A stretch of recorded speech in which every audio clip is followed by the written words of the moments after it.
Ayan, isang na magandang araw po sa ating lahat mga kabos, mga babayan, at welcome po dito sa ating YouTube channel. Ngayon pong araw mga kaboses, tatalakayin po natin ito pong mahalagang issue, no, regarding po dito sa pagpapatuloy po ng impeachment po laban kay Vice President Sara Duterte.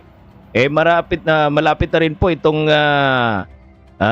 another hearing mga kabos, mga babayan, impeachment hearing ngayon pong Abril 22 mga kabos, mga babayan. Araw po ito ng Miyerkules, mga kabos, mababayan, kung saan po ito pong si Ombudsman Boying Rimulya at Trillanes dadalo roho. Dadalo po sila sa impeachment hearing mga kabos, mababayan. Ito pong magre-react po tayo. Confirm po ito mismong nasa balita po ng 24 oras mga kabos, mababayan, ang pagdalo nitong dalawang ito mga kabos, mababayan. So magre-react tayo kung ano ba yung participation nila sa impeachment hearing mga kabos, mga babayan. Pakinggan natin itong ulat mula po sa GMA News. Nakakatuon ang ikalawang impeachment hearing ni Vice President Sara Duterte sa kanyang umanong unexplained wealth o di maipaliwanag na yaman. Tiyak na raw ang pagharap ni na Ombudsman Jesus Crispin Rimulya at dating Senador Antonio Trillanes sa pagdinig para dyan. Nakatutok si Jonathan Andal. Ang mga umano'y unexplained wealth o di may paliwanag na yaman ni Vice President Sara Duterte ang tatalakayin sa ikalawang pagdinig ng House Justice Committee. I see. So, yung ibig sabihin mga kabos, mga babayan, dadalo sila dahil regarding ito sa unexplained wealth daw po ni Vice President Sara Duterte, regarding po dito. Alam niyo po, ang tagal na po ng issue na ito Itong si former Senator Trillanes, mga kabos, mga babayan, ilang beses na po niya itong pinalabas, Diyan po sa mga media, mga kabos, mga babayan. Pero hanggang ngayon, binubusisi pa rin nila. At wala naman pong naging basis, mga kabos, mga babayan, itong si Antonio Trillanes. Well, titingnan natin yung April 22. Kung hawak ba talaga ni Trillanes itong mga dokumento, mga kabos, mga babayan, na nagpapatunay na ito pong si Vice President Sara Duterte meron pong unexplained wealth, mga kabos, mga babayan, at kung saan po yan pinulot ni Vice President Sara Duterte.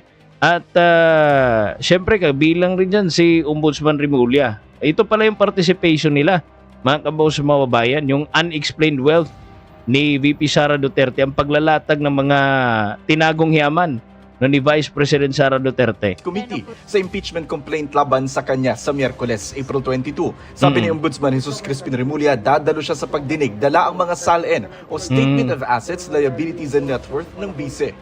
I will show up for a while. Kailangan magsasagot na ng mga tanong yung person in charge of the documents of the Kasi wala ka ombudsman. namang kwan doon Compliance naman pala si Vice President Sara Duterte sa sa kaniyang SALN, mga kabos, mga babayan. And isa po sa pinaka-importanteng bagay na kinakailangan po talaga bilang public official is yung pagsusumite ng SALN, mga kabos, mga babayan, para malaman po talaga kung magkano, ilan na po yung mga ari-arian ng isa pong public officer, mga kabos, mga babayan, lalo na po na naglilingkod sa bayan, mga kabos. Doon po makikita kung meron pong mga bagay, mga kabos, mga babayan, na malabo pong mabili ng isa pong ordinaryong politician, mga kabos, mga babayan. Kasi sa pagkakaalam ko dito, yung ilalagay lang sa SALN, mga kabos, mga babayan, is yung mga yung mga mahal na mga bagay, Pero yung mga below 5,000 parang hindi na kino-cover, mga kaboses. Wala akong kilalaman. Institutional yun. Yun. Just to show respect to the House. Si dating Senador Antonio Trillanes, the fourth na ipinasampilan ng komite ng nakaraang hearing, kinumpirma sa text message sa GMA News na tetestigo siya tungkol sa mga umano'y nakaw na yaman ng BISE. Ipinatatawag din ang Anti-Money Laundering Council, Securities and Exchange Commission at Bureau of Internal Revenue. Pag na-establish sa mga bank accounts, sa financial documents, yung pong kaso on unexplained wealth, yung pong kaso on SALN violations, rising to a level of betrayal of public trust, mabubuo po namin sa darating pong pagdinig. Kapag lumusot ito sa Kamara at umakyat sa Senado, paano kaya ito'y sasabay ng mga senador sa kanilang trabahong gumawa ng batas? Paano kala ni Senate President Pro Tempore Ping Lacson gawin ang impeachment trial tuwing Lunes, Miyerkules at Biyernes simula alas 3 ng hapon? Kasi, no, hindi nyo talaga masisiksik yan sa oras ninyo. Kasi alam niyo naman mga kaboss, mga babayan, na ang dami nating kinakaharap na problema ngayon. Sinisingit pa nila itong si Vice President Sara Duterte, questionabling 125 million at iba pa pong mga bagay na hindi naman po, no, mga kaboss, mga babayan, hindi po talaga napapatunayan sa mahabang panahon. Ako, wala na pagod na tayo mga kaboss, mga babayan, makarinig. No, kasi halatang-halata na kasi itong gobyernong ito, administrasyon, mga kaboss, mga babayan, no, na talagang hinahabol nila si Vice President Sara Duterte. Hinahanapan ng butas, mga kaboss, mga babayan, talagang ma-impeach kasi alam po natin na na number 1 po ngayon, mga kaboss, mga babayan, si Vice President Sara Duterte sa lahat po ng mga surveys, mga kabosses, at nalalapit na po ang 2028 election. At aminin man po natin o sa hindi, mga kaboss, mga babayan, no, atin pong tawag nito, sabihin na po natin, rekta, mga kaboss, mga babayan, na ito pong impeachment, alam naman natin na may halong politika talaga ito kasi number games unang-una. Pero dahil number games ito, mga kaboss, mga babayan, hindi po natin alam yung takbo, mga kaboss, mga babayan, dyan po sa Senate at saka sa Congress. Ano po? At ang mga kung saan po papanig, ito pong nasa Kongreso. Halata naman po natin na majority dyan nasa gobyerno.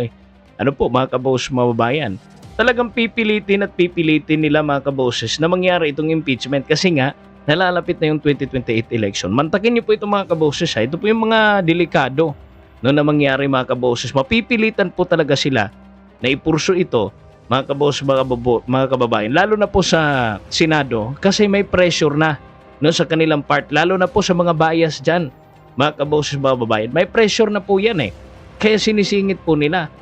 Mayroon kasing consequence if ever hindi po matuloy-tuloy ng Senado ito pong impeachment trial at maabutan po ng eleksyon, mga kaboses. What if sa dami-dami po ng mga usapin dyan sa Senado, mga kaboses, mga babayan, matatabunan po itong impeachment trial ni Vice President Sara Duterte. Pag umabot ito ng 2028 election, lagot lahat yung mga bumoto, no, sa Kongreso, mga kaboss, mga babayan. Talagang lagapak tahat, mga kaboses, no. Kaya pinipilit nila ito para hindi sila mapahiya pagka 2028 election, mga kaboss, mga babayan. At alam naman po natin, isa rin po sa pinakaalam natin, mga kaboses, na nangyayari, marami pa pong dapat imbestigahan, lalo na po yung talamak na corruption dyan sa ating gobyerno, mga kaboss, babayan, pa flood control issue. Ngayon nga, hindi pa sigurado kung totoo ba ang ulat na si Zaldico po ay naaresto, mga kaboss, babayan.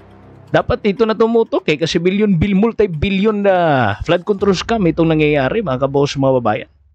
Pero parang bit-bit lahat ni Vice President Sara Duterte, mga kaboss, babayan, yung mga mistakes, no, ng mga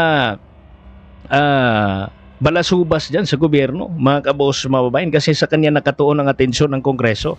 Wala natapos yung unity nag-iba yung faction ng mga Duterte, mga kaboss, mga babayan. Martes at Huwebes naman ang Senate session at tuwing umaga naman nila gagawin ang mga committee hearing. Halos kapareho ito ng naunang panukala ni Senate President Tito Soto. Pero para kay Soto, araw-araw ang impeachment trial, Lunes hanggang Biyernes alas 3 ng hapon. Ang lahat ng legislative duties, sabi ni Soto, Lunes hanggang Miyerkules alas 9 ng umaga hanggang 1:00 ng hapon. Samantala, kinuwestiyon at kinontra ni Senador Lacson ang sinabi ni Attorney Salvador Panelo, dating Presidential Legal Counsel ng Duterte Administration, na pag umabot aniya sa Senate impeachment trial, tiyak ng bobotong guilty sina Senador Lacson at Soto, pati na sina Senator Risa Hontiveros at Kiko Pangilinan. Tinawag ni Lacson na nonsensical o walang katuturan ng pahayag ni Panelo. Tinawanan naman yan ni Panelo. Nasaktan yung mama sa katotohanan. Masyado na siyang balat sibuyas. I was not making a premature statement on his impeachment mode. It was an opinion based on his demeanor as a senator. Jonathan Andal, nakatutok, 24 oras. Ayan, kayo po, mga kaboss, mga babayan, kasi ito pong di ba? Pati yung participation ni Trillanes dito, mukhang nakakatawa rin mga kaboses, mga babayan. Bigla-bila na pong susulpot ito si Trillanes. Pag bibida-bida na naman, wala namang naipakita no, na talaga mga konkretong ebidensya. Well, tingnan natin, no, mga kaboses, mga kababayan. Kung talaga bang threat, tinatawanan na sila ni Vice President Sara Duterte. Again, sinabi na ni Trillanes na una pa lang, mga kaboses, mga babayan, na kapag hindi ma-impeach si VP Sara Duterte, katapusan na daw ng kanilang karera sa 2028. Kaya dapat daw ma-impeach na si Vice President Sara Duterte. At syempre yung administrasyon talagang maghahanap ng paraan, mga kaboses, para po pagtakpan ang lahat po ng kanilang mga kasalanan dyan.